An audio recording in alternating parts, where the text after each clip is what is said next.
Engkau melawat kami, Engkau memberkati kami. Kami butuh Engkau dan kami hanya perlu Engkau. Kami tahu hanya Engkau yang mampu mengangkat hidup kami. Hanya Engkau Tuhan yang mampu mengubah hidup kami. Hanya Engkau ya Tuhan yang mampu membebaskan kami. Bapa, kami berdoa, berikan terobosan rohani terjadi hari ini atas kehidupan kami. Terlalu banyak anak-anak-Mu yang tinggal dan diam di tempat. Sudah sekian tahun kami ikut Engkau.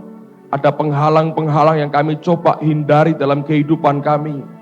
Tapi kami mau mulai hari ini kami terobos penghalang itu. Yang selama ini membelenggu kami, yang membuat kami tidak bisa bertumbuh. Membuat kami terbantut, membuat kami tidak bisa tumbuh dengan kuat. Membuat kami kerdil di hadapan Tuhan. Dan hari ini kami berdoa, beri breakthrough secara rohani, beri terobosan rohani terjadi. Tuhan, kami berdoa, beri keresahan dalam roh kami. Beri keresahan dalam roh anak-anak-Mu yang berkata, aku tidak mau seperti ini terus, aku mau makin maju di hadapan Tuhan. Terima kasih Bapa, terima kasih. Lakukan sesuatu atas hidup dan hati kami sekalian hari ini. Dan kami percaya sesuatu yang baik sudah Tuhan sediakan bagi kami. Terima kasih Tuhan. Thank you Lord. Mari angkat tangan sama-sama di hadapan Tuhan. Terima kasih kami boleh panggil Engkau sebagai Bapa kami. Terima kasih karena Engkau berkenan kami panggil dengan nama Bapa. Kami yang hina, kami yang tidak ada artinya, Engkau angkat kami dan dimasukkan dalam kemuliaan Allah yang luar biasa. Thank you Lord. Mari keluar dari hati, semua berkata, keluar dari hati kita. Abba, Bapa. Abba, Bapa. Kau segalanya.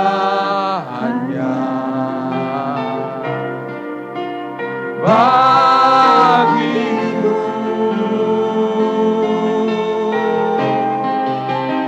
ku naikkan syukur padamu dengan segenap hatiku.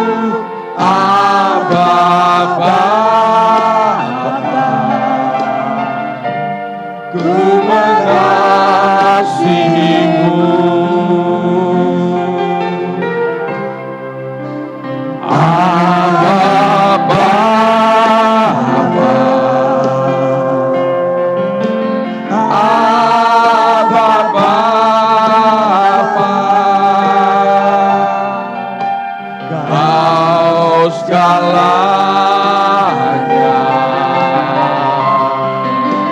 bagiku.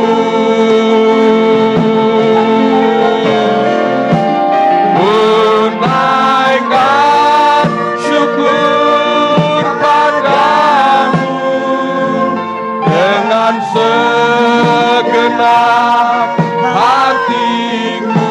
Abba, Bapa,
biar Aba Bapa itu yang memeluk kami satu persatu pada pagi hari ini dan membawa kami dalam dekapan hadirat Bapa yang penuh dengan kasih itu. Dan Engkau boleh menyuarakan isi hatimu kepada kami dan bimbing kami seperti anak-anak domba kesayanganmu pada tempat yang terbaik. Semuanya demi kemuliaan nama-Mu di dalam nama Tuhan Yesus. Semua kita berkata, amin. Sebelum saya lebih jauh menyampaikan firman Tuhan, ada hal yang tadi malam Tuhan dorong dalam hati saya untuk saya bagikan buat kita semua mengerti bahwa belakangan ini hal yang paling ramai dibicarakan orang adalah masalah moneter, masalah keuangan. Sehingga banyak orang yang panik. Saya melihat bahwa masyarakat dunia ini sudah makin rapuh. Ya, dengan berita sedikit saja itu bisa menimbulkan gejolak yang sangat besar sekali. Kalau Anda perhatikan ini sebetulnya bukan gejala yang sehat. Rupanya dunia ini makin sakit. Saya nggak tahu ya, dengan sistem yang katanya makin baru, makin canggih. Dulu orang sistem barter, ya Anda punya garam, situ punya beras, tukar, selesai masalahnya. Sekarang ini orang mulai dagang valuta, orang mulai main uang, orang mulai main bursa, katanya lebih canggih, semua computerized. Tapi kecanggihan itu sekaligus ternyata merapuhkan akan kekuatan manusia. Saya baru kaget belakangan ini saya melihat bahwa betapa rapuhnya dunia kita. Kalau kita mau jujur saudara, rapuh sekali. Lucu ya, baru dengar saja IMF mau bantu Indonesia. Kabarnya begitu. Langsung itu harga-harga di bursa itu naik semua. Indeksnya naik semua. Nah, kalau gitu ya, mungkin Bu Chandra paling expert ini Bu, perlu memberi kuliah soal bursa. Tapi saya nggak ngerti terlalu dalam, tapi saya melihat hanya gejalanya. Bayangkan bahwa berarti orang tiap hari harus makan koran, makan berita, dalam negeri nggak cukup, luar negeri. Lalu orang mesti melotot terus dengar setiap saat. Nah konyolnya, itu beberapa peristiwa sengaja dibuat.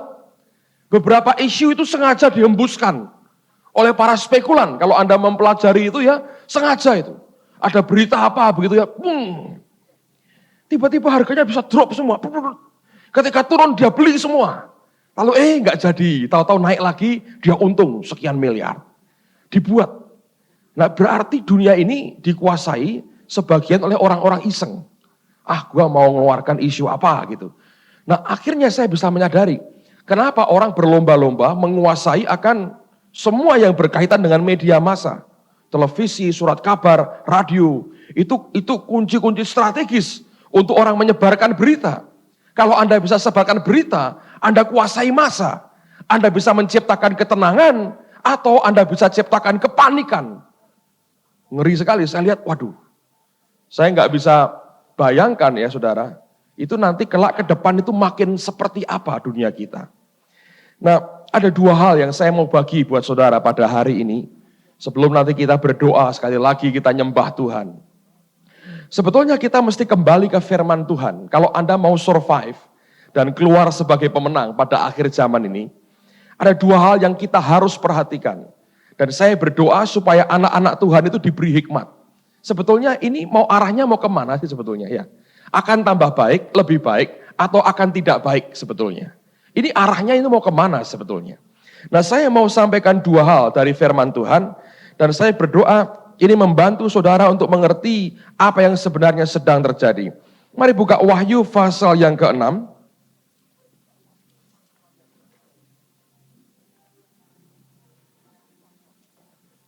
Wahyu pasal 6. Perhatikan pada ayat yang ke-5 dan ayat yang ke-6. Paling tidak gereja harus bisa membaca tanda zaman, lalu kita bergerak sesuai dengan nasihat firman Allah. Wahyu pasal 6 ayat yang ke-5, Alkitab berkata begini. Dan ketika anak domba itu membuka meterai yang ketiga, aku mendengar makhluk yang ketiga berkata, mari. Dan aku melihat sesungguhnya ada seekor kuda hitam, dan orang yang menungganginya memegang sebuah timbangan di tangannya.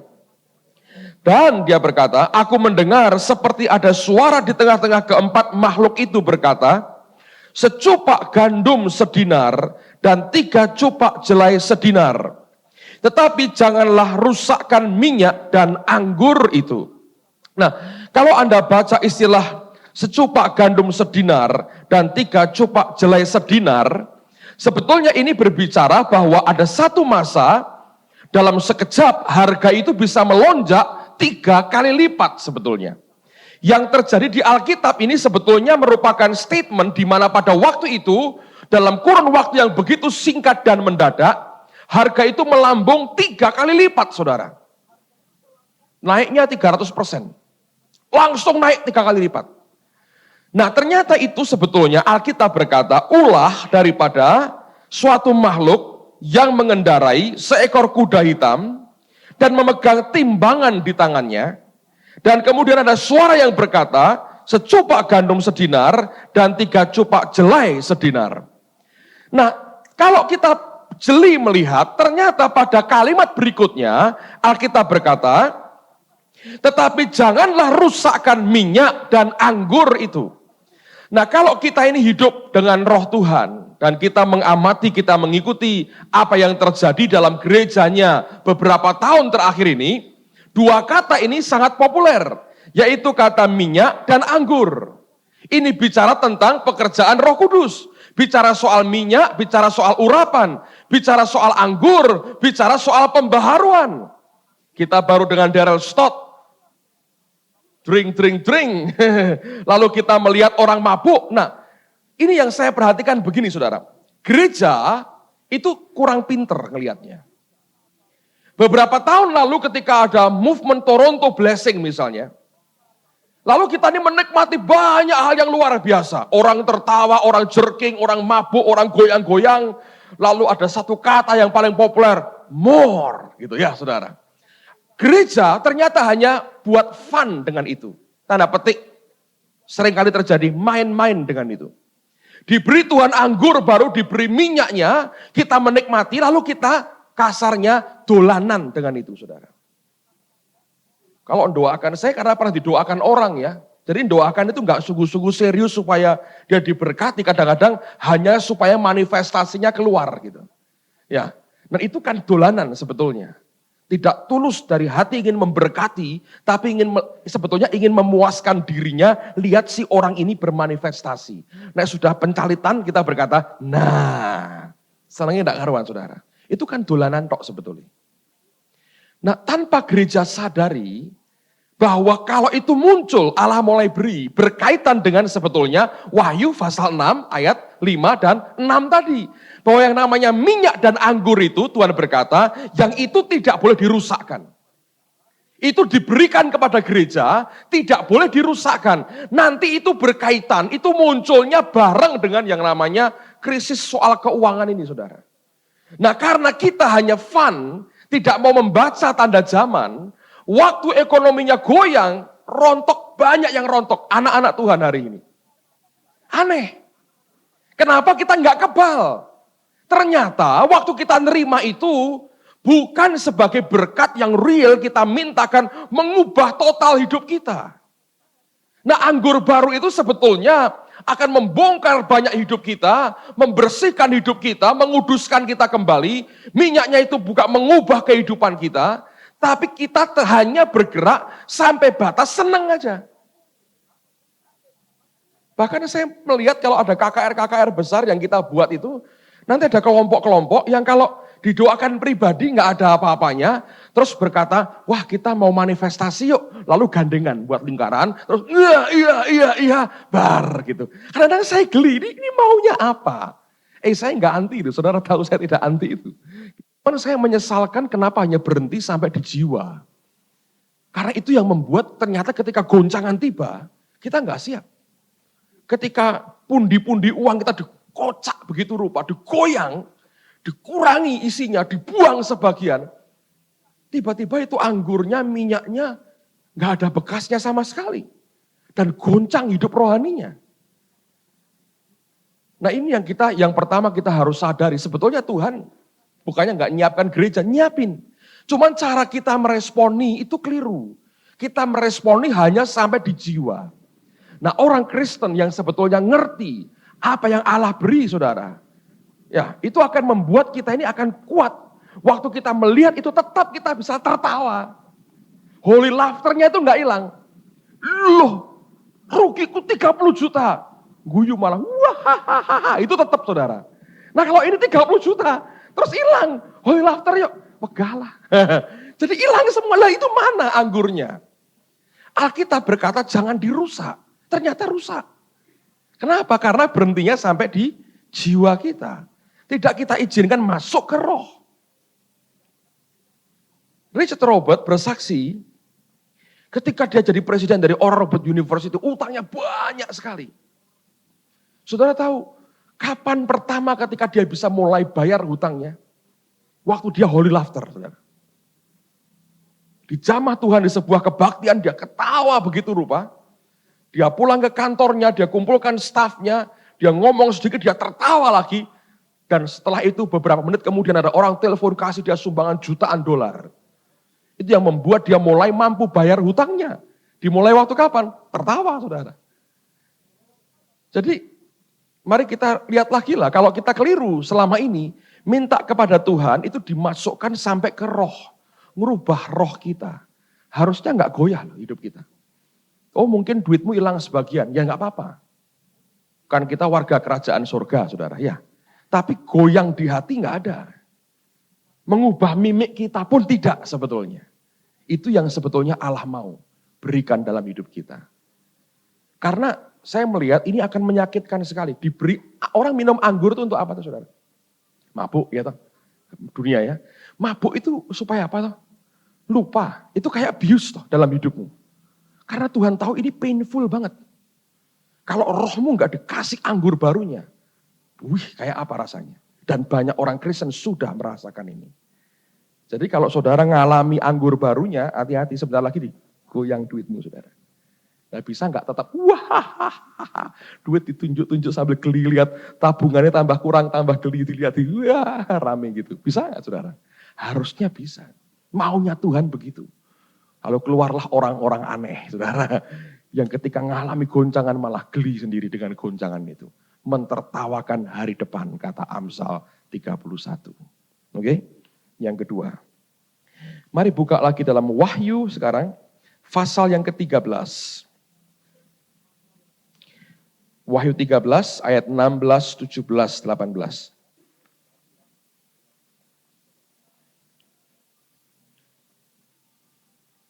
Wahyu 13 ayat 16, 17, dan 18.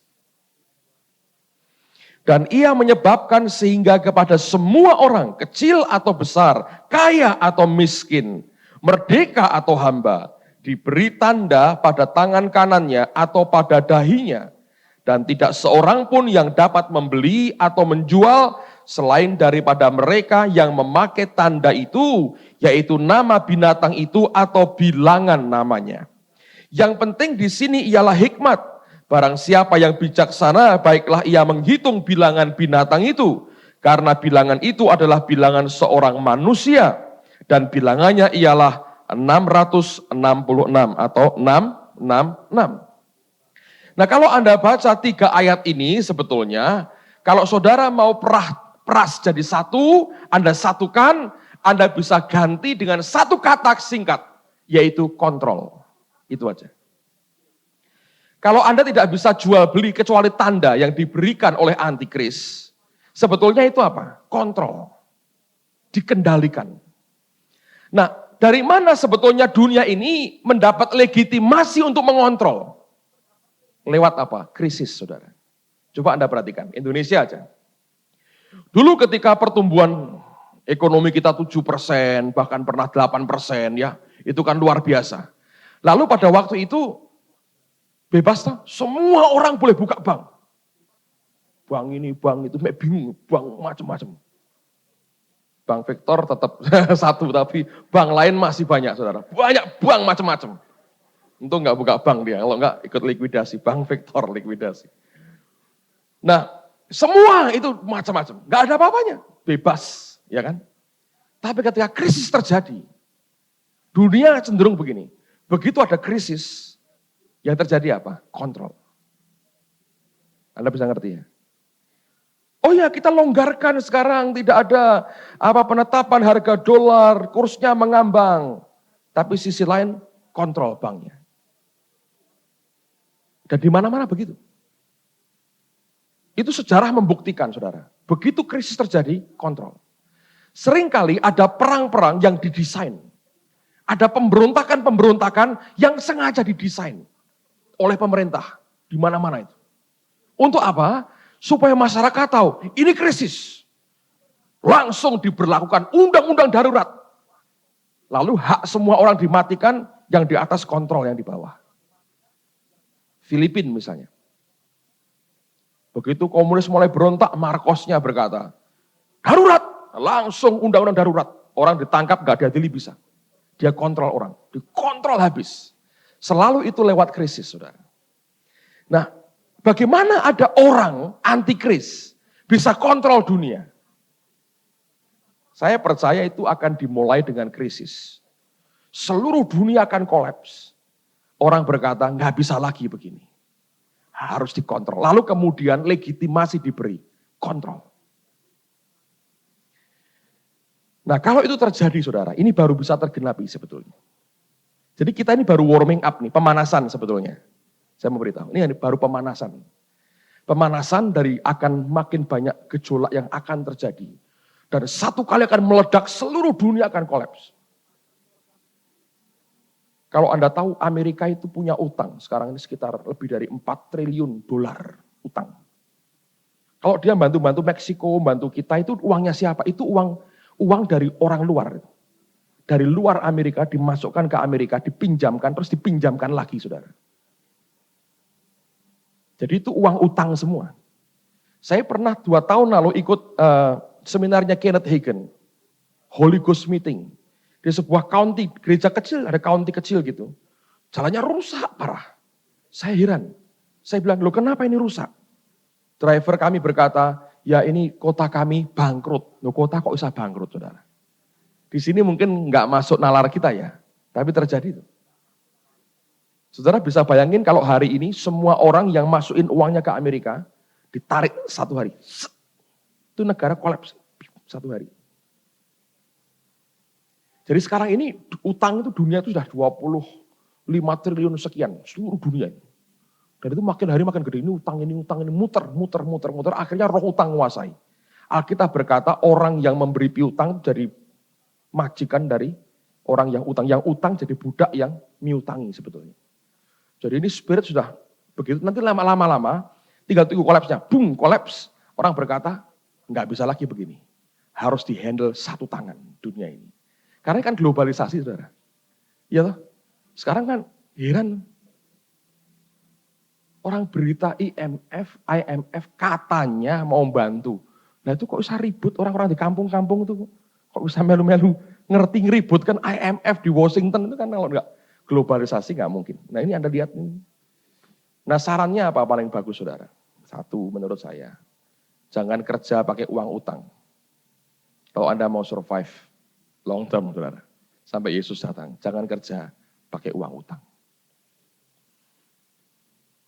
Baik pribadi, baik bank, jangan. Anda punya properti, Anda bisa lunasi cepat-cepat. Yang kedua, jangan hobi pakai kartu kredit, saudara. Itu buat gagah-gagahan enggak apa-apa. Anda pakai nekek hulu, saya beritahu. Yang kolaps karena kartu kredit banyak. Lunasi, jangan diangsur, lunasi, saudara. Oh itu kan masih bisa Pak, hanya minimal 50.000, lunasi, saudara. Jangan biasa pakai uang itu. Hidup bergantung dalam ketaatan kepada Allah. Bayari semua utang yang bisa dibayar, bayar semua. Dengan bank, jangan mulai kerja dengan pertanyaan, aku utang siapa? Jangan, buang semua. Amen, saudara. Berhenti utang, yang bunga-bunga itu berhenti. Kapoklah berhutang, saudara. Kalau tidak, Anda jadi budak seumur hidup. Benar. Saudara kan mesti kasih bunga tuh. Iya kan? Kecuali nyetak uang sendiri, itu lain lagi. Tapi urusan penjara nanti. Kalau tidak berhenti utang, saudara. Wah, enggak bisa, Pak. Mulai bisa. Mental budak singkirkan dari hidup kita. Aku ini bukan budak, aku ini orang merdeka. Amen, saudara. Oh, tidak gampang. Enggak satu hari bisa dikerjain. Tapi mulai berkata, mestinya aku bisa hidup tanpa utang. Kerja tanpa utang. Tapi bonafit tuh. Ya kan? Tapi karena sekarang ini semua diutangki, jadi saya nggak tahu lagi. Tapi saya berkata, jangan minta-minta utang. Jangan minta utang. Semua yang membuat Anda terbelenggu, tidak berdaya, harus ditarget-target. Tiap bulan aku harus punya duit segini. Kalau tidak aku kini repot, kena lagi bunga berbunga, kena lagi. Berhenti begitu, saudara. Hidup kok untuk begitu. Nanti kalau Anda mau meninggal, dibacakan kurikulum vitae-nya di kuburan. Pada tahun 1938, lahir seorang bayi mungil. Namanya Edi misalnya. Dan Edi ini tumbuh dewasa. Sekolahnya pinter, ilmu ekonomi. Dan sepanjang hidupnya, dia habiskan untuk membayar bunga dan utang. Dan menjelang matinya, belum lunas. Warisan terbesar Edi buat anak-anaknya adalah surat utang yang belum dibayar. Itu HP-nya di mana atau saudara udah kayak gitu itu. Saya harap mari kita berhentilah seperti itu. Amen, saudara. Saya tahu itu bukan hal yang mudah, tapi mari kita mulai dengan sesuatu yang baik. Katakan Tuhan, tahun depan lunas semua hutang saya. Amen. Ada orang yang sebetulnya bisa lunas hutangnya, tapi nggak mau. Wah sayang, saya jual rumah ini sayang. Anda pertahankan terus, bodoh. Satu kali itu rumah hilang, Anda tidak punya apa-apa. Dan itu akan membuat hidup kita sengsara. Jangan nanggung orang lain juga. Jangan nanggung orang lain. Alkitab bilang, bodoh kata Alkitab. Jangan nanggung orang lain. Oh teman baik kok Pak. Ini saya semak ngomong kok ke bank. Ya, kalau ngomongnya ke bank Victor enggak apa-apa. Kalau Anda ke bank lain, Anda suruh tanda tangan, Anda ikut jadi penanggungnya, saudara kena. Orang yang pakai uang saudara nggak bisa mengembalikan, Anda mesti bayar ya. Alkitab sudah berkata, jangan saudara. Jangan. Oh saya mau baik oh Pak, mengasihi. Kasih kalau mau ngasih, sudah. Jangan ngutang-ngutangi, ngasih aja. Nih gua kasih. Kalau itu baik murni saudara. Amen saudara. Berhenti, pokoknya berhenti. Dan mari kita hidup sesuai dengan berkat Tuhan saja. Jangan ingin kaya juga. Anda akan terjebak. Oke? Kalau tidak dicapi semua, jeblok, capi semua. Tuhan datang, Tuhan bilang, wah kamu ada capai, dia punyanya dia gitu. Dibuang repot saudara. Amen saudara. Berhenti untuk hidup secara orang dunia. Kita mesti kerja berdasarkan anugerah Tuhan dalam hidup kita. Bilangan pasal 3 sekarang. Bilangan pasal yang ketiga, ayat yang pertama sampai dengan ayat yang keempat. Kita bilangan pasal 3, mulai ayat yang pertama sampai dengan ayat yang keempat. Firman Tuhan berkata, inilah keturunan Harun dan Musa pada waktu Tuhan berfirman kepada Musa di Gunung Sinai. Nama anak-anak Harun ialah yang sulung Nadab, kemudian Abihu, Eleazar, dan Itamar. Itulah nama anak-anak Harun, imam-imam yang diurapi dan yang telah ditahbiskan untuk memegang jabatan imam.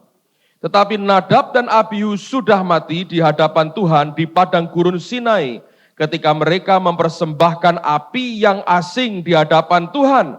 Mereka tidak mempunyai anak, jadi ketika Harun ayah mereka masih hidup, yang memegang jabatan imam ialah Eleazar dan Itamar. Ada dua kata kunci soal pentahbisan imam di sini. Yang pertama, mereka adalah imam-imam yang diurapi, dan yang kedua adalah yang telah ditahbiskan untuk memegang jabatan imam. Nah, Petrus berkata, kita adalah imamat yang rajani.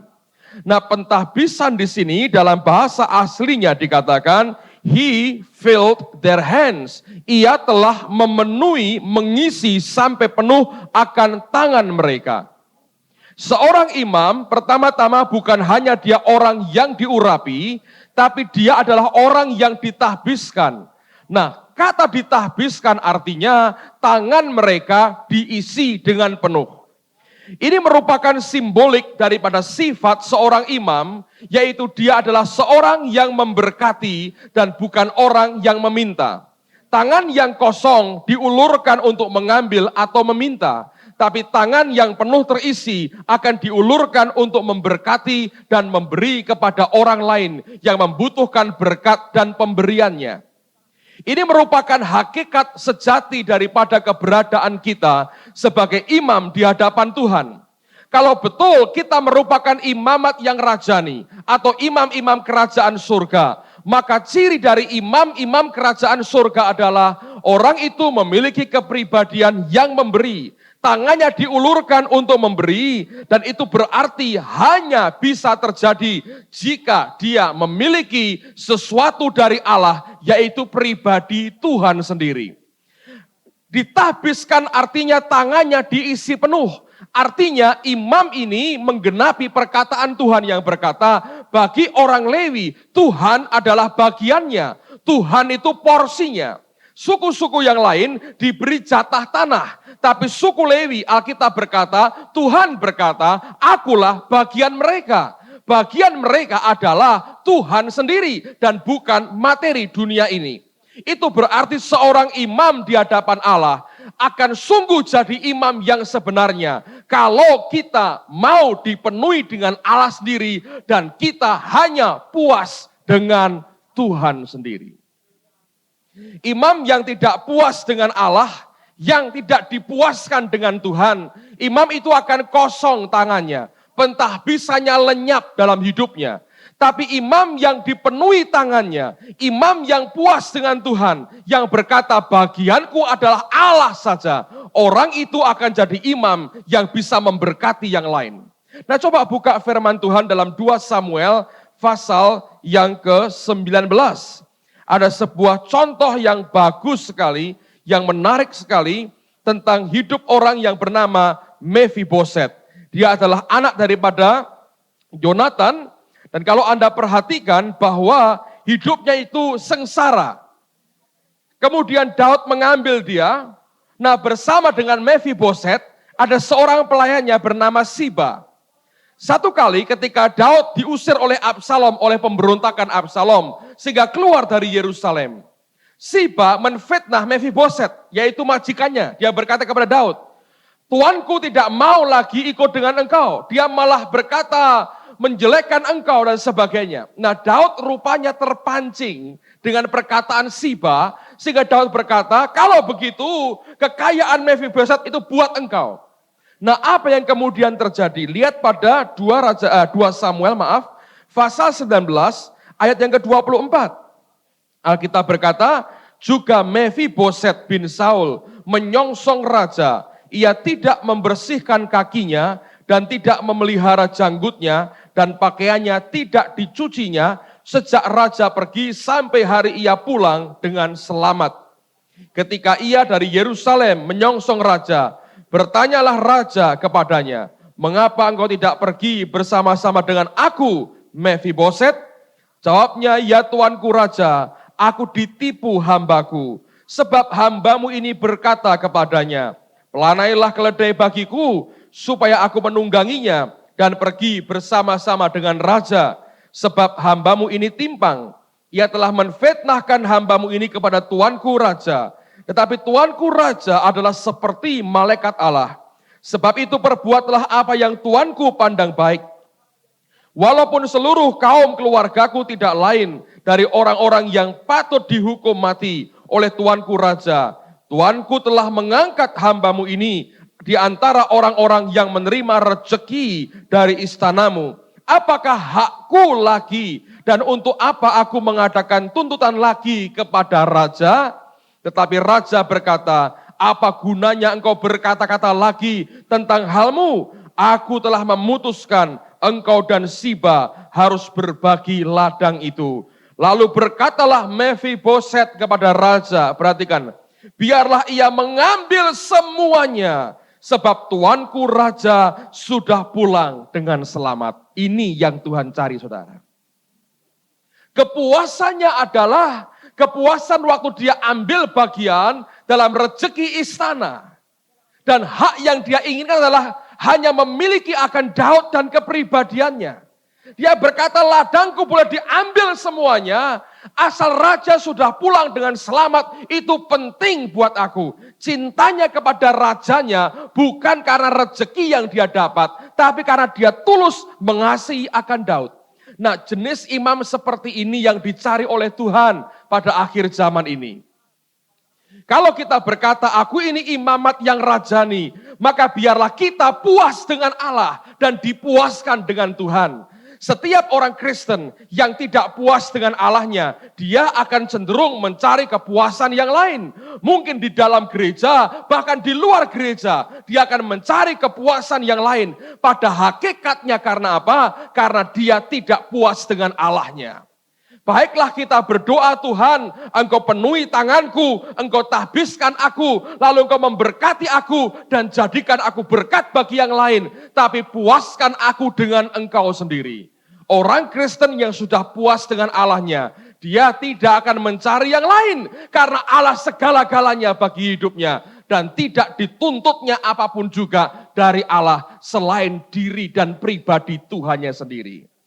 Saudara sekalian, lalu itu akan menentukan sebetulnya kehidupan kita itu hidup yang seperti apa. Mengapa banyak orang Kristen hidupnya tidak bisa memberkati, memberi kepada orang lain, karena dia sendiri tidak puas dengan Allahnya. Dia belum dipuaskan dengan Tuhannya sendiri. Tapi orang Kristen yang dipuaskan dengan Allahnya, orang itu akan memberkati, memberkati, memberkati, dan seluruh kehidupannya hanya diabdikan untuk mengulurkan tangannya supaya yang lain diberkati. Saya senang dengan Wahyu pasal 3, Alkitab berkata, aku tahu kekuatanmu tidak seberapa, tapi engkau menuruti firmanku.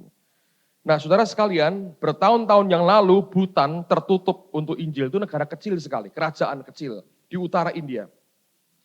Nah, pada waktu Eddie 2000, grup yang di Amerika itu membuat akan pemetaan, beberapa anak Tuhan mulai berdoa, mereka datang ke negara-negara di mana tergolong dalam jendela 10-40 dunia itu. Di antaranya ada kelompok dari YWAM pergi ke Bhutan. Anak-anak muda, anak-anak remaja yang masih hijau secara manusia, tapi hatinya kepada Allah. Mereka sampai di sana, mereka menghadap raja. Karena negara kecil ya, gampang menghadap raja, saudara. Datang menghadap raja dan berkata begini, raja, kami punya kabar baik. Kami punya hati untuk melayani negara ini. Apa yang bisa kami buat supaya kami bisa memberitakan akan kabar baik ini kepada rakyat negaramu? Raja berkata, kalau betul engkau melayani, aku mau lihat, tolong bersihkan semua WC umum di ibu kota ini. Tugas pertama, bersihkan WC umum, saudara. Mereka berkata, kami kerjakan. 1-2 minggu kira-kira. Keliling seluruh kota, mereka bersihkan WC umum. Nah, namanya WC, saudara. Hari ini bersih, ntar sore kotor lagi, Anda bisa bayangin. Mereka kerjakan semaksimal mereka bisa. Setelah 2 minggu, mereka menghadap raja lagi. Dan berkata, kami selesaikan bagian kami. Raja ini diam-diam suruh orang melihat pekerjaan mereka, saudara. Raja berkata, aku melihat akan hatimu, sungguh mau melayani. Dan dia berkata, seluruh negara ini terbuka untuk engkau memberitakan akan Injil. Mereka keluar dari istana raja, mereka beritakan Injil kepada orang-orang di Bhutan. Sekian bulan kemudian waktu mereka akan pulang, saudara. Saudara tahu terjadi? Waktu mereka mau tinggalkan negara itu, ada seorang biksu Buddha lari mendatangi mereka. Dan orang tua ini membawa sebuah mangkok dari emas. Dan dia berkata, hidup kalian memberkati kami luar biasa. Tolong kembali lagi ke negara ini. Dan dia berkata, aku serahkan mangkok emas yang paling berharga yang kami punya. Ambil, jual ini. Dan belanjakan uangnya untuk tiket Anda kembali ke negara kami. Saya bisa bayangin. Diberikan lagi. Diberikan mangkok emas yang berkata, jual. Dan tiketnya, belikan tiket. Supaya Anda bisa balik ke negara kami. Bukankah itu bagus, saudara? Itu imam. Hidup cuma sekali kan, saudara? Hidup cuma sekali. Mari kita gunakan yang terbaik yang kita bisa untuk kemuliaan Tuhan. Kita bertanya dalam hidup kita, apakah aku ini imam yang tanganku penuh? Aku ini imam atau imam yang tangannya kosong? Apakah selama ini tanganku terulur untuk memberkati? Ataukah tanganku terulur untuk meminta? Kalau kita masih mau meminta, kita berkata, Tuhan puaskan aku dengan Engkau sendiri. Amen, saudara. Kalau kita hanya masih mencari sesuatu untuk kepentingan kita, sebetulnya kita hidup dalam kondisi hidup yang selfish sekali. Tapi kalau kita mau berkata, aku mau berikan semua dalam hidupku, Anda akan menikmati apa yang baik yang berasal dari Dia.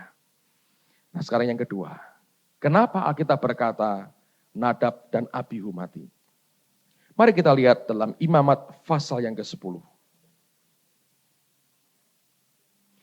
Imamat pasal yang ke-10. Lihat mulai ayat yang pertama sampai dengan ayat yang ke-11. Hal yang kedua yang imam harus miliki. Mari kita belajar dari peristiwa ini. Imamat 10 ayat yang pertama. Alkitab berkata, kemudian anak-anak Harun, Nadab dan Abihu, masing-masing mengambil perbaraannya, membubuh api ke dalamnya, serta menaruh ukupan di atas api itu. Dengan demikian mereka mempersembahkan ke hadapan Tuhan api yang asing yang tidak diperintahkannya kepada mereka. Maka keluarlah api dari hadapan Tuhan, lalu menghanguskan keduanya sehingga mati di hadapan Tuhan. Berkatalah Musa kepada Harun, inilah yang difirmankan Tuhan, kepada orang yang karib kepadaku, kunyatakan kekudusanku, dan di muka seluruh bangsa itu akan kuperlihatkan kemuliaanku. Dan Harun berdiam diri. Kemudian Musa memanggil Misael dan Elsafan, anak-anak Uziel, paman Harun. Lalu berkatalah ia kepada mereka, datang kemari, angkatlah saudara-saudaramu ini dari depan tempat kudus keluar perkemahan. Mereka datang dan mengangkat mayat keduanya, masih berpakaian kemeja, keluar perkemahan, seperti yang dikatakan Musa. Kemudian berkatalah Musa kepada Harun dan kepada Eleazar dan Itamar, anak-anak Harun, janganlah kamu berkabung dan janganlah kamu berduka cita. Terjemahan lain, janganlah engkau buka tutup kepalamu. Uncover your head. Janganlah engkau buka tutup kepalamu dan robek pakaianmu. Itu istilahnya. Supaya jangan kamu mati dan jangan Tuhan memurkai segenap umat ini. Tetapi saudara-saudaramu, yaitu seluruh bangsa Israel, merekalah yang harus menangis karena api yang dinyalakan Tuhan itu. Janganlah kamu pergi dari depan pintu kemah pertemuan, supaya jangan kamu mati. Karena minyak urapan Tuhan ada di atasmu. Mereka melakukan sesuai dengan perkataan Musa. Nah sampai di sini orang masih berdebat saudara. Mengapa sampai keduanya memberikan api asing, bukan api dari perbaraan Tuhan? Mengapa? Ada banyak orang yang mencoba menjelaskan, tapi kemudian kalau Anda kembali kepada perjanjian lama, para rabi Yahudi mereka sepakat bahwa mereka tahu yang membuat mereka berbuat kebodohan itu tercantum pada ayat selanjutnya. Nah coba lihat pada ayat yang ke-8. Tuhan berfirman kepada Harun, ini masih satu rangkaian kesatuan saudara. Janganlah engkau, saudara, minum anggur atau minuman keras, engkau serta anak-anakmu, bila kamu masuk ke dalam kemah pertemuan, supaya jangan kamu mati. Itulah suatu ketetapan untuk selama-lamanya bagi kamu turun-temurun. Haruslah kamu dapat membedakan antara yang kudus dengan yang tidak kudus, antara yang najis dengan yang tidak najis. Dan haruslah kamu dapat mengajarkan kepada orang Israel segala ketetapan yang telah difirmankan Tuhan kepada mereka dengan perantaraan Musa. Nah para rabi Yahudi sependapat, mereka berkata jelas sebetulnya Nadab dan Abihu ini mabuk sebetulnya. Mereka minum minuman keras, lalu mereka masuk menjalankan tugas mereka, kemabukan itu membuat mereka lupa akan semua perintah Allah, kerjakan semua semaunya sendiri, lalu mereka ambil api asing, taruh di hadapan Allah, Allah sambar mereka dan mereka mati. Oleh karena apa? Begitu peristiwa ini terjadi, langsung perintah Allah berkata, jangan minum anggur atau minuman keras. Sehingga ini berkaitan. Nah sebetulnya apa yang disebut dengan kemabukan dan anggur itu? Kita berkata, wah kita tidak minum ini. Ya dulu katanya. Sekarang cuma nyimpen botolnya. Jadi yang dulu pernah dipakai setan itu kita souvenirkan. Oh ini dulu alat-alatnya setan aku masih punya gitu ya. Ada orang-orang yang nyimpen begitu kan. Masih nyimpen botol-botol minuman. Oh ini botolnya bagus-bagus. Ini mereknya terkenal. Iya, ini diurapi Tuhan atau setan? Ya setan gitu. Tapi senang disimpan. Iya, jadi kamu masih senang sama siapa sebetulnya gitu. Suami istri lah, Anda suami istri. Istrinya rela atau suaminya rela Anda simpan foto pacarmu yang lama? Oh saya kalau ini nyanyi sepanjang jalan kenangan itu ingatnya dia. Oh, makanya tak simpen gitu. Istrinya bangga, oh suamiku itu orangnya setia. Dulu calon pacarnya dulu, bekas pacarnya, fotonya masih disimpan. Lah sekarang mana orangnya? Ya tinggal di rumah sebelah katanya. Tapi nyimpen fotonya tok dengan bangga. Ada begitu saudara? Ada, mungkin ya ada. Dunia itu kan komplit toh, ada yang begitu ada. Mungkin ada saudara. Tapi ya jarang-jarang. Anak Tuhan kan gitu, masih nyimpen-nyimpen begitu saudara ya. Ya mesti bertobat yang dibuang. Nah iman-iman Pak. Alkitab berkata dalam Kisah Rasul satu kali, orang membakar kitab-kitab dan barang-barang berhala 50.000, harganya 50.000 uang perak. 50.000 kerja, hari kerja. Anda hitung berapa belas tahun itu. Kerja sekian belas tahun, dibuang, dibakar dalam satu hari. Amen. Tapi saya nggak akan bicara soal mabuk, mestinya sudah nggak ada orang minum ya saudara. Kalau masih ada nanti ditenggingi sama-sama. Tolong maju ke depan kita tenggingi kalau Anda masih suka begitu. Tapi apa sebetulnya yang disebut kemabukan untuk anak-anak Tuhan? Coba buka Amsal pasal yang ke-20. Amsal pasal 20. Nanti kita kembali ke imamat, tapi mari kita lihat dulu Amsal pasal 20. Amsal 20, lihat mulai ayat yang pertama. Firman Tuhan berkata, anggur adalah apa saudara? Pencemooh. Minuman keras adalah apa? Apa? Peribut. Tidaklah bijak orang yang terhuyung-huyung karenanya. And whoever is led astray by it is not wise. Siapapun yang disesatkan, dicondongkan hatinya, disesatkan oleh dua hal ini, itu nggak bijaksana. Kita berkata, Pak saya nggak mabuk Pak. Cuman Anda ini tukang nyemooh orang. Ada tuh orang yang suka nyemooh. Oh saya nggak pernah minuman keras Pak. Tapi tukang ribut dalam keluarga. Sama aja saudara. Semua bentuk keributan, sinis, cemooh, itu akan akhirnya itu membuat kita ini keliru di hadapan Tuhan. Dan biasanya itu muncul oleh karena ada kepahitan dalam diri kita. Nah, kalau itu dibiarkan, Anda akan jadi orang yang sinis. Orang yang kepahitan itu keluarnya sinis, saudara. Contoh gini, saya perhatikan nih, orang-orang yang pahit di mana? Di rumah tangga gitu ya, pahit sekali. Suami istri pahit sekali. Nanti kalau ada orang khotbah soal hubungan suami istri, ngomongnya apa? Ah, ndak iyo, gitu. Itu omongan tok di mimbar. Nyata nih, gitu. Saya nggak pernah tuh bahagia. Terus saya pernah dengar orang ngomong gitu. Kenapa? Dia begitu pahit keluarganya, dia nggak percaya lagi kalau ada orang ngomong soal hubungan suami istri yang baik. Ngerti? Lalu keluarnya cemooh. Keluarnya cuma kritik, sinis. Dari kepahitan hatinya. Dan ini yang mesti dibuang. Kalau itu Anda biarkan, Alkitab berkata, satu kali akan menimbulkan kerusuhan kepada yang lain. Dan itu bukan sesuatu yang Tuhan inginkan. Kita akan pasti dalam hidup kita berbuat dosa di depan Tuhan lewat cara itu. Coba buka Mazmur pasal yang pertama. Ini mestinya kan ayat yang kita sudah hafal saudara. Mazmur pasal yang pertama. Firman Tuhan berkata begini. Ayat yang pertama. Berbahagialah orang yang tidak berjalan menurut nasihat orang fasik. Yang tidak berdiri di jalan orang berdosa. Dan yang tidak duduk dalam kumpulan, apa saudara? Pencemooh. Tetapi yang kesukaannya ialah Taurat Tuhan dan yang merenungkan Taurat itu siang dan malam. Ini bicara tentang orang yang puas dengan Allahnya. Itu berkebalikan dengan orang yang Alkitab berkata fasik, berdosa, dan pencemooh. Ini satu kumpulan. Dosa, kefasikan, dan cemooh satu kumpulan. Kumpulan berikutnya adalah orang yang merenungkan Taurat Tuhan siang dan malam. Orang ini hanya puas dengan Allah dan dia dipuaskan dengan Tuhan.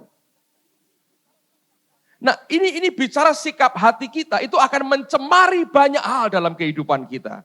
Kalau tidak hati-hati, saudara. Ada hamba Tuhan yang alami banyak kejatuhan. Gagal, terus gagal hidupnya. Wah, dengar orang lain ngomong tentang keberhasilan, yang keluar itu cemooh.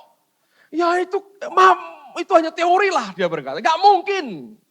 Kenapa? Sepanjang hidupnya isinya banyak kepahitan dan kegagalan. Ada orang cerita yang kebalikannya, dia berkata, aku gak percaya itu. Akhirnya apa? Ketika kita melayani Allah, yang keluar adalah semua tindakan kebodohan yang akhirnya membuat kita menentang Allah itu sendiri. Saya harap kita bisa mengerti karena ini penting buat kehidupan kita. Nah, sejak waktu Yesus pun sudah terjadi begitu. Coba buka Markus pasal 9, saudara. Markus pasal 9. Lihat mulai ayat 33 sampai ayat yang ke 37.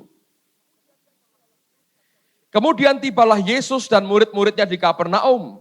Ketika Yesus sudah tiba di rumah, ia bertanya kepada murid-muridnya, apa yang kamu perbincangkan tadi di tengah jalan? Tetapi mereka diam, sebab di tengah jalan tadi mereka mempertengkarkan siapa yang terbesar di antara mereka. Nah, kalau Anda bertengkar siapa terbesar, kira-kira nyek-nyekan enggak, saudara? Ya toh? Kalau Anda mulai bertengkar siapa terbesar, ya toh, kira-kira Anda jatuhkan orang tidak? Jatuhkan pasti. Kan nggak ada toh sebetulnya orang itu kampanye sambil hanya memuji diri tanpa jatuhkan lawannya, kan nggak mungkin. Ini di antara murid-murid sendiri loh, saudara. Nah ini akan muncul seperti itu dalam hidup kita, makanya kita mesti hati-hati. Kalau tidak, isinya cuma cemooh. Ya mereka ribut, siapa terbesar? Nanti Tuhan ngomong gini, sebentar lagi aku mati. Dengar gurunya mau mati, ribut lagi. Lalu siapa yang gantiin dia dong? Jadi mau pemilihan umum, saudara, siapa terbesar? Selalu manusia itu begitu, saudara. Jadi siapa terbesar di antara kita? Selalu ingin diakui sebagai, ya ini orang penting. Nah kalau sudah begitu, yang keluar itu cemooh. Teruskan lagi ya. Terus kata ayat 34, ayat 35, lalu Yesus duduk dan memanggil ke-12 murid itu, katanya kepada mereka, jikalau seseorang ingin menjadi yang terdahulu, hendaklah ia menjadi yang terakhir dari semuanya dan pelayan dari semuanya. Maka Yesus mengambil seorang anak kecil dan menempatkannya di tengah-tengah mereka. Kemudian ia memeluk anak itu dan berkata kepadanya, barang siapa menyambut seorang anak seperti ini dalam namaku, ia menyambut aku. Dan barang siapa menyambut aku, bukan aku yang disambutnya, tetapi dia yang mengutus aku. Lihat, ini bicara soal ini lagi. Terus lucu sekali, saudara, ayat berikutnya, lagi saudara.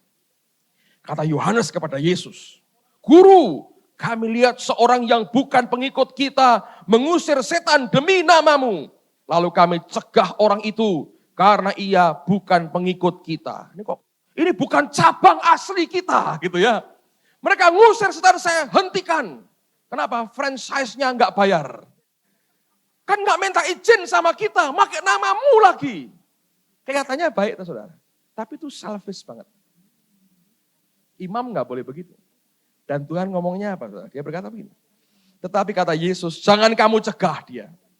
Sebab tidak seorang pun yang telah mengadakan mujizat demi namaku, dapat seketika itu juga mengumpat aku.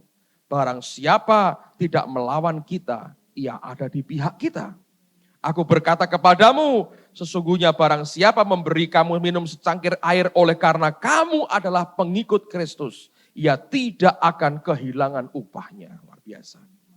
Jadi manusia dari sejak semula itu isinya begitu, saudara.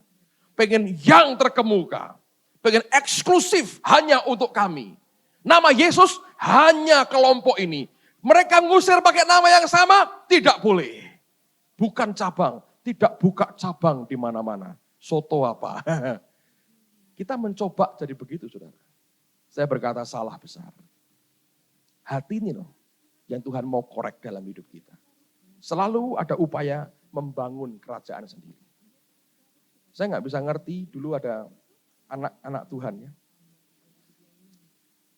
Rebana masuk Indonesia. Saya ngomong apa adanya, masuk. Lalu kemudian berkembang di mana-mana. Nanti ada kelompok yang begini, menciptakan tarian baru. Ada orang dari gereja lain mau belajar, oh maaf, ini hanya untuk kami. Tarian ini hanya untuk kami. Kamu buatlah sendiri, ya cara neblek apa nggak tahu lah. Ini kami sendiri, ini tarian ini eksklusif untuk kami.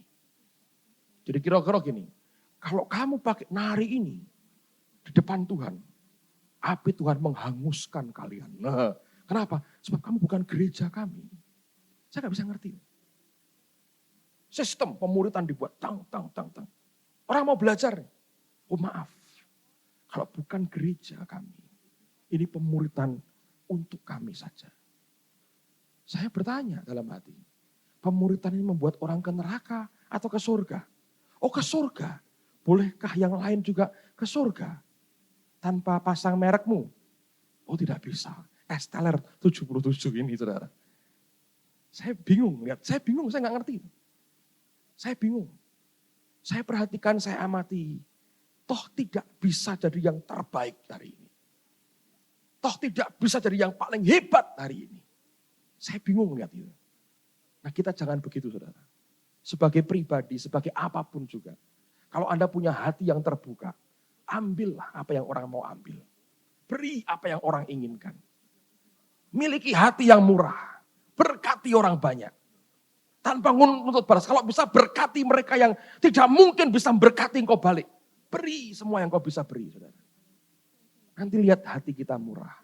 Kita akan diajar kenal dia dan jadi imam-imam kerajaannya. Amen, saudara. Buang semua kepahitan, buang semua itu. Saya yakin begini, saudara. Dengerin baik-baik. Ini yang selalu terjadi ya. Saya baru ketemu dengan satu orang beberapa hari yang lalu. Dia cerita akan pengalaman rohaninya. Dan dia berkata begini, papaku ini kepahitan. Otomatis aku ini ya kepahitan. Terus saya teringat begini saudara. Jadi saya minta tolonglah Hasto, Budiono, Victor. Saya mau jelasin kepada saudara. Ini yang Anda harus mengerti. Saudara itu memperlakukan orang seperti dulu Anda pernah diperlakukan orang lain. Ini opa. Anak, cucu. 3 generasi. Sudah. Ini mestinya ada Mbah Buyute lagi, tapi ya sudahlah, jangan dilibatkan nanti tidak terlalu panjang. Kalau ini Opa Budiono ini kepahitan, saudara. Ya, dia hidupnya banyak gagal, pahit. Terus dia keras sekali. Pokoknya main hajar sama anak. Main hajar. Dia akan memperlakukan anaknya ini dengan keras. Ada apa sedikit, hajar. Ada apa sedikit, hajar. Lalu si Victor ini berkata gini, ketika dia mulai remaja ya, kalau ntar gua punya anak, tidak bakal gua hajar begini. Tak lus-lus. Nah, dia punya idealisme, aku tidak akan hajar anakku. Aku dihajar terus sama papaku. Mau makan kecer sidik, diajar. Ya toh? Tanduk diajar. Semua diajar. Dia ngitung dalam setahun itu rotan 3 patah. Ya lama-lama memang kebal jadi pemain kungfu saudara ya. Kebal betul, tapi dia bilang ini cukuplah buat aku. Tidak bakal aku hajar anakku. Saya mau beritahu saudara. Lalu Victor ini punya anak. Ya toh, anak. Kira-kira dia apa no dia? Diajar. Saudara. Dia tidak mau itu. Tapi dia mikir di sini. Aku akan mengasihi anakku. Ini loh, aku dihajar papaku. Luka, tanda lukanya banyak. Papaku ngajar aku.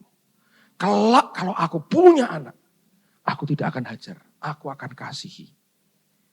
Tapi waktu dia mau memberi kasih, dia lihat yang di tangannya nggak ada.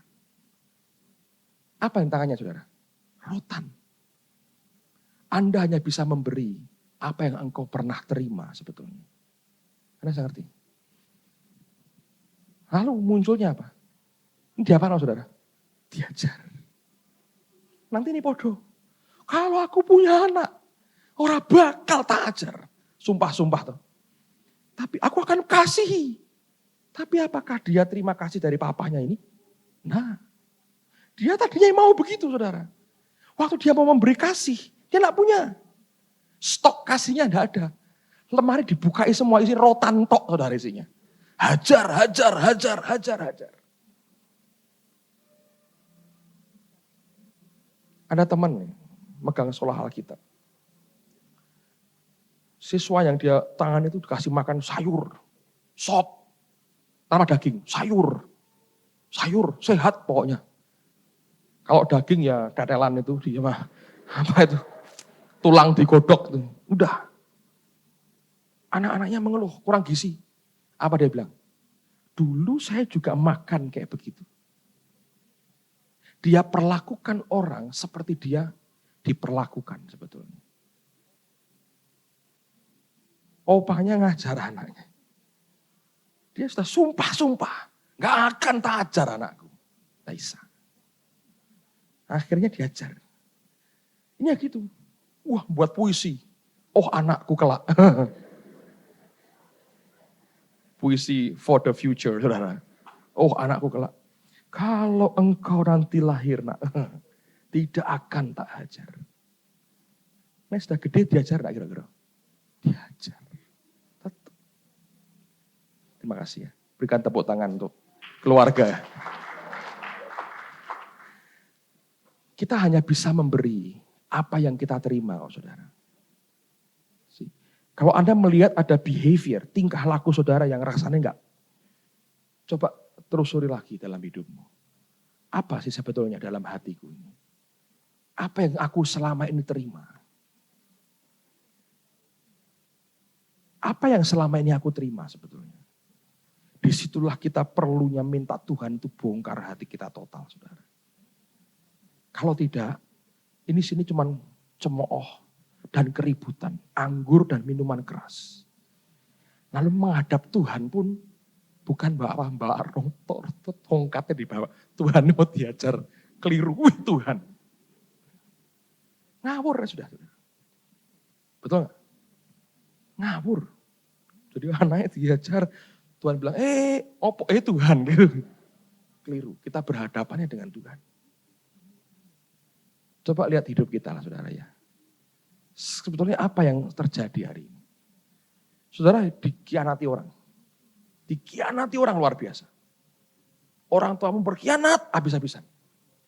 Engkau berkata nanti aku kalau berumah tangga. Aku tidak akan berkhianat. Kecuali Allah bongkar hatimu, beri hati yang baru. Berkhianat gak saudara? Berkhianat. Satu kali engkau berkhianat. Dulu engkau lihat papahmu begitu, kau bencinya luar biasa. Mamahku digitukan. Dia kawin, istrinya digituin sama. Itu yang dia terima. Dan itu perlu kasih Tuhan, bongkar hidup kita. Sebelum salahkan orang lain, lihat ini cetakannya apa sebetulnya. Dan nyalahkan yang sudah meninggal tidak ada gunanya. Saudara ya. Menyalahkan Mbah Buyut kita dulu gak ada gunanya. Syukur anugerah Tuhan yang membuat kita disucikan kembali. Lagu yang kita nyanyikan itu bagus sekali. If you mark our transgression. Kalau engkau masih tandai, engkau masih ingat kesalahanku Tuhan. Siapa yang sanggup tahan berdiri di hadapanmu? Tapi syukur oleh karena darah anak domba. Kita dikuduskan kembali. Amen. Nah itu anugerah saudara. Itu anugerah. Buat orang dunia gak ada jawab keluar. Anda akan ketemu dengan kutuknya akan terus turun. Tapi dalam Kristus Yesus, dia buat semua jadi baru. Oleh karena anugerahnya. Amen, saudara. Hidup kita tidak akan pernah sama lagi. Dan kita akan hidup dalam kemenangan yang luar biasa. Nah sekarang mari kita teruskan lagi. Lihat pada ayat yang ke-49 dan ayat yang ke-50 dari Markus pasal yang ke-9 tadi. Markus 9 ayat 49 dan 50. Karena setiap orang akan digarami dengan api. Lalu dalam terjemahan lain ada tambahannya, saudara. And every sacrifice will be seasoned with salt. Saya ulang lagi. Setiap orang akan digarami dengan api dan setiap korban akan digarami. Will be seasoned with salt. Akan digarami, saudara. Garam itu gunanya untuk apa tuh, saudara? Supaya menghindar dari apa? Pembusukan, betul? Ya garam itu, oh enak Pak untuk masak. Betul, bagus juga. Tapi ketika Anda tahu ikan atau apapun digarami, season with salt, itu dibalut dengan garam. Kalau sudah jumlahnya itu season, itu sudah sampai kepada titik dibalut, dicampur, diaduk dengan garam. Itu bukan untuk rasa lagi, saudara, kecuali membuat gereh, saudara ya. Tapi itu pun gunanya untuk apa? Untuk mencegah dari pembusukan. Every sacrifice, semua korban dari imam will be seasoned with salt. Tuhan mau pembusukan ini dihentikan dalam hidup kita. Amen. Anda imam, saudara. Yang pertama saya ulang lagi, biar engkau puas dengan Tuhan. Tapi yang kedua ingat, jangan minum anggur dan minuman keras. Jangan biarkan kepahitan dan trauma masa lalu menguasai kita. Biarkan pembusukan di dalam kita dihentikan. Berhenti, saudara. Ketika pembusukan itu berhenti, engkau bisa berikan korban. Semua korban di hadapan Allah selalu harus digarami. Ada ikatan garam, perjanjian garam dengan Allah. Itu membuat semua yang kita berikan kepada Allah bukan barang yang busuk, tapi barang yang dicegah dari pembusukannya. Yang terakhir, mari kembali ke Imamat pasal 10 tadi. Ayat yang ke-6 dan ayat yang ke-7 ketika akhirnya dua anaknya mati. Dengarkan perkataan Musa kepada Harun dan kedua anaknya. Kemudian berkatalah Musa kepada Harun dan kepada Eleazar dan Itamar, anak-anak Harun. Janganlah kamu berkabung dan janganlah kamu berduka cita. Supaya jangan kamu mati dan jangan Tuhan memurkai segenap umat ini. Tetapi saudara-saudaramu yaitu seluruh bangsa Israel, merekalah yang harus menangis karena api yang telah dinyalakan Tuhan itu. Janganlah kamu pergi dari depan pintu kemah pertemuan, supaya jangan kamu mati karena minyak urapan Tuhan ada di atasmu. Mereka melakukan sesuai dengan perkataan Musa. Alkitab berkata, do not uncover your head. Jangan engkau buka tudung kepalamu dan jangan engkau robek pakaianmu. Saudara, ini yang dibuat oleh banyak orang, kesalahan besar dibuat banyak orang. Ketika kita mengalami proses Tuhan dalam hidup kita, seringkali kita berkata, wes ora gerejo-gerejonan, kita buka tudung kita dan kita robek pakaian kita. Kita melangkah keluar, detik engkau melangkah, setan terkam engkau, you die, engkau mati, saudara. Harun lihat kedua mayat anaknya. Musa berkata, hati-hati Harun. Harun diam, saudara.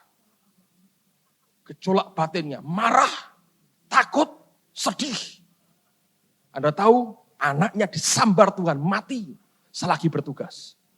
Dia mau ngamarah dengan siapa? Musa datang berkata, Harun, do not uncover your head. Jangan kau buka tudungmu. Dan berkata, aku tidak perlu tudung ini lagi, engkau mulai buang dan engkau robek pakaian imammu. Dan dia berkata, detik engkau keluar tinggalkan bait Allah karena kemarahanmu, engkau mati karena urapan di atasmu.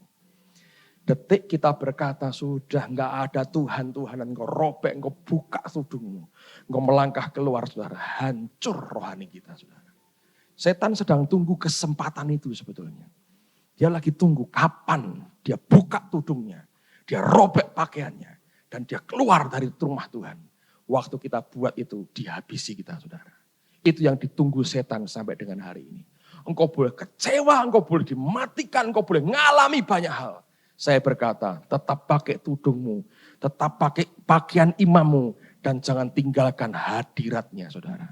Detik engkau robek tudungmu, engkau robek pakaian imammu, engkau keluar dari hadiratnya, setan langsung terkam hidup saudara. Saya mau akhiri dengan ini penting sekali. Kemarin saya tanya dengan beberapa orang di gereja, di kantor. Apa impianmu? Saya tanya ke saudara Aman, saya bilang, apa impianmu? Apa ya Pak, katanya. Tanya dedes, saya mau tahu, kamu pulang dari Taiwan, impianmu apa? Dia cerita. Saya tanya sama Linda, mimpimu apa? Christian tanyain, mimpimu apa? Dulu ada mimpinya Pak, sekarang hilang anaknya, dia cerita.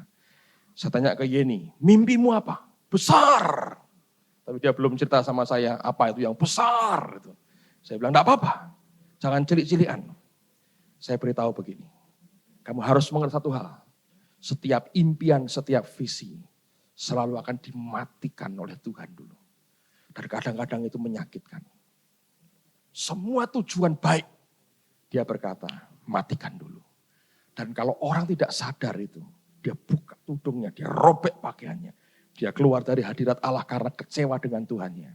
Detik yang sama, setan sambar hidup kita habis. Saya mau beritahu saudara, ini anugerah Tuhan yang besar buat kita. Do not uncover your head. Jangan robek pakaian, ngerobek hati saudara. Jangan robek pakaian keimammu. Dan jangan keluar dari hadapan Tuhan. Apapun yang terjadi, 3 hal ini jangan dikerjakan. Sebab kita imam di hadapan Allah yang luar biasa. Haleluya.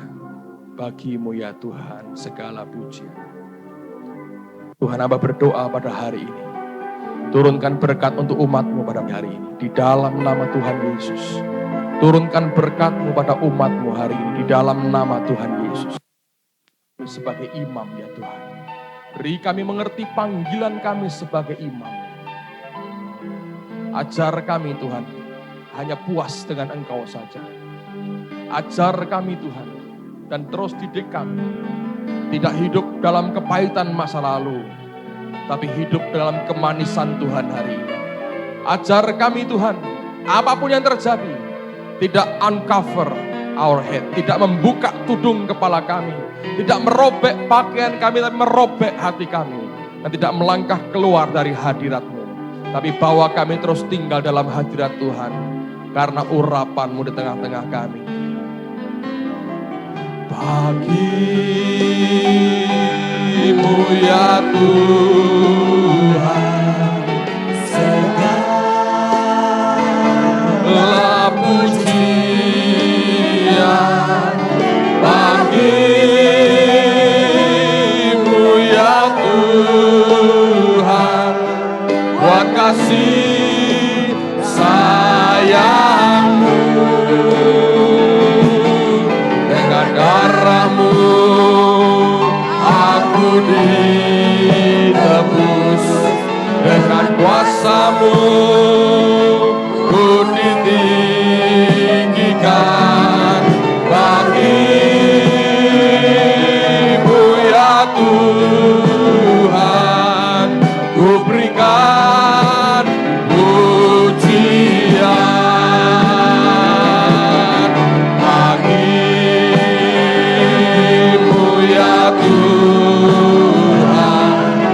Segala pujian bagimu ya Tuhan, buat kasih sayang-Mu. Dengan darah-Mu aku ditebus, dengan kuasa-Mu ku ditinggikan. Bagimu ya Tuhan pujian. Dengan darah-Mu